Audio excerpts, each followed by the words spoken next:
We are 9 weeks away from Election Day, believe it or not, and the race now in its home stretch. Joining me now to discuss all this is Dr. Caroline Heldman, critical theory and social justice professor at Occidental College. Dr. Heldman, can you believe that we are this close now to this election? You know, it feels like it's been an eternity, so maybe, but yeah, I mean, we have essentially no time left to define the candidates and figure out where this thing goes.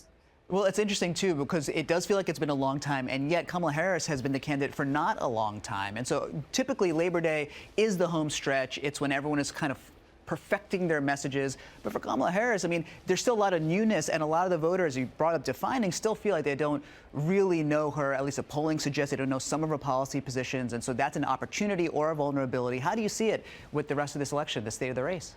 Well, I think this is when most people start paying attention to the race, really paying Right. attention to the race. I know we had some interesting things happen last month that might have piqued some essentially low interest voters' attention, but now everyone is super focused. And you're right, looking at recent polling, there's a lot of interesting things happening, but one is that Kamala Harris is not well known, which actually puts her in a really interesting position where she gets to. And Dr. Heldman, I'm just going to make sure that we can still hear you because we're looking at Kamala Harris and Tim Walz taking some applause, and we lost your voice. So I'm going to wait from control room to hear a little bit more about that. We can't hear Kamala there. Oh, there we go. Okay. Hey, we lost you for a second. So you're back, which is great. And we missed a little bit about what you said, but we can move forward the conversation a little bit just by talking a bit about defining Kamala Harris also against the backdrop of what people feel like might be a Super Bowl type of moment for the rest of this election. That's the debate, which is coming up a week away, and some say this is the best and maybe last opportunity to redefine or sort of reset the dynamics of the race. How do you see it? Well, I absolutely see it that way. The stakes are so high because Kamala Harris is not very well defined. She is going after Donald Trump, saying he's a flip-flopper. And, you know, all politicians flip-flop. He's flip-flopped on IVF. He's flip-flopped sometimes on abortion. He has flip-flopped on legalizing marijuana. She's also flip-flopped, but she knows he's going to be using that frame. So she's trying to reclaim it. Now, Trump is taking a different approach. She's trying out kind of nasty nicknames and seeing what personal attacks stick. So you can see them working out their media strategy leading up to this debate.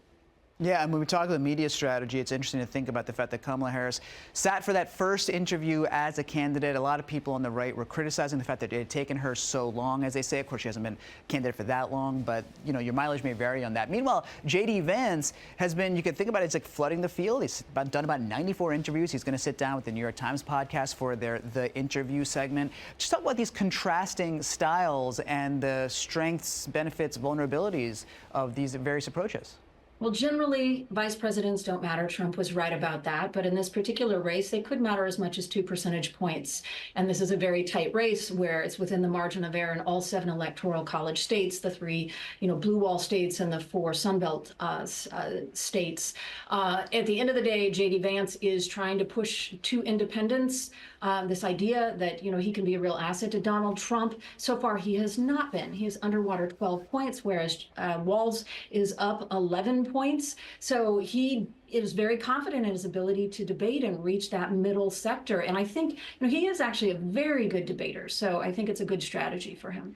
We haven't seen polling like that you're talking about, where a VP has been down as much as he has been down, but the debate may be what the Trump campaign had in mind when they picked him. Dr. Caroline Heldman, you break it down so well. Great to talk to you. We'll be watching that debate closely, and your insight will help us with that. Great to see you. Happy Tuesday, Right? Happy Tuesday to you. Thank you so much. That's a great Dr. Caroline Heldman breaking it down.